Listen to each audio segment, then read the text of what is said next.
Hi, welcome back to my kitchen. Hey, how are you? We're all back home. All is well for now. But let's not get into that. In today's video, I wanted to show you how to make the most of your leftovers, especially if you're diabetic or if you have a strict restricted diet, as I often do, if I'm lucky to have an appetite. Well, kind of got ahead of myself. I had me and the spouse went out to get seafood. Oh my goodness. Now he got the biggest platter of seafood. I think he ate half the ocean.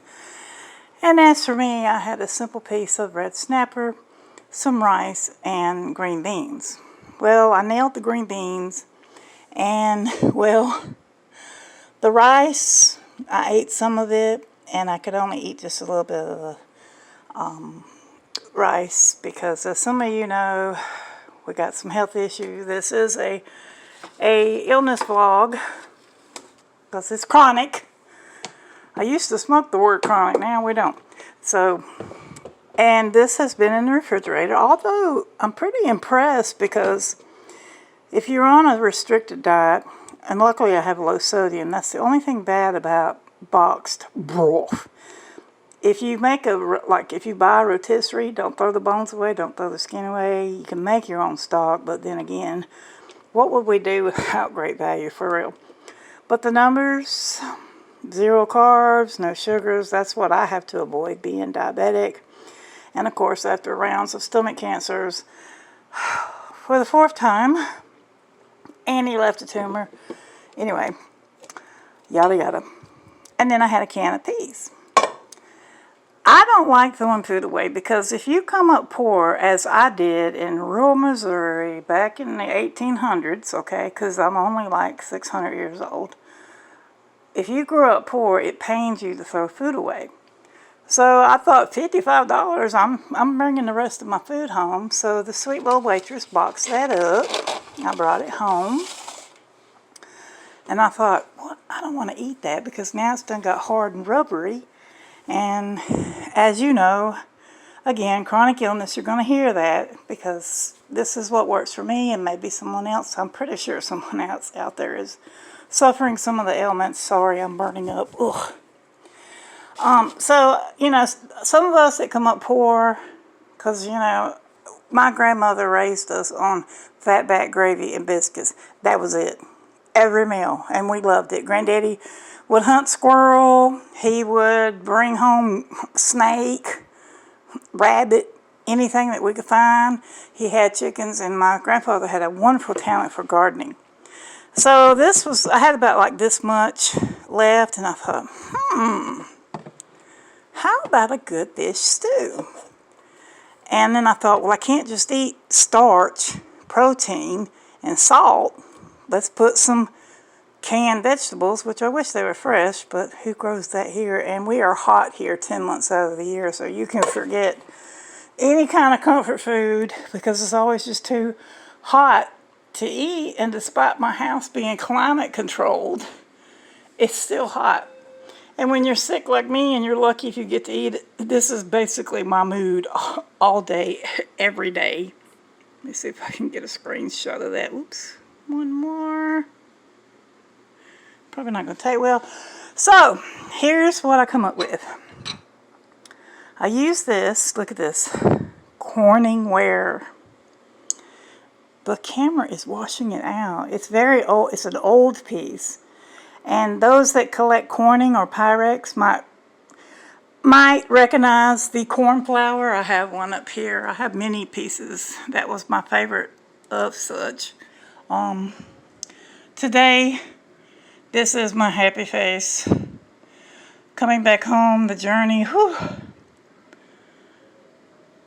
When you have kidney failure, this makes so much sense when you get home. So there's that. We'll do a magnet tour one day. That's my favorite one. He lives around here somewhere. So what I did is I said, self, I am so tired because we've got some gallbladder and more, sadly, the Doctors have found more problems, and I'm looking at several surgeries. I'm like, I think I died 2 weeks ago, seriously. So I was like, I really don't want soup again. I stay liquid because of what's going on, and we still have a lot of CTs and testings to do. So I said, self, I don't want rubber fish.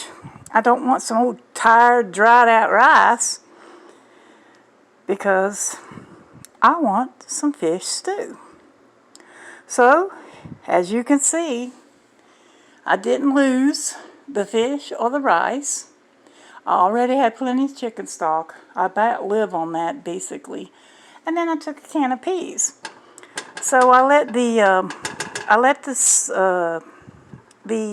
chicken broth and the rice and the fish, and I always add the healthy oil, which is a little bit of olive oil. So I put a little bit of olive oil in there, and then I came over here. We used some minced onion. I put cumin in everything. I don't know what kind of nutritional value this is, but I put it in there to make it look pretty. Not pretty, but pretty.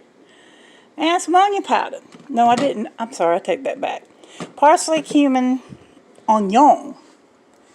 And so I let the chicken broth, rice, and fish cook for quite some time. Got it up to a rolling boil. Took a shower, did some things around the house.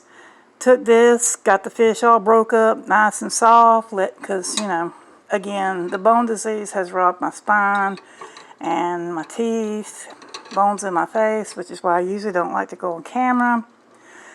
So, I'm not going to say, you know, eat old ass leftovers and get sick. I'm just saying that was only a day old, canned. And what was so impressive, sorry, I'm tongue-tied. What was so impressive is I'm like, this lasts till next year? What kind of chicken did you get this from? Good Lord. So, if we do the old spoon test, and this is the drawer from hell, let's see, let's try this spoon. Oh, we've had to fix it because there's so much cutlery in there. So, as you can see, I might put some white pepper in it, but then again, I got to be careful with my diet. We're going to be on a bland diet for a long time, more surgeries to come, yay. But this is it. It's just very simple. All the ingredients. How to make soup in a minute. So I call this sea bass soup. No, wait. It can't be sea bass soup.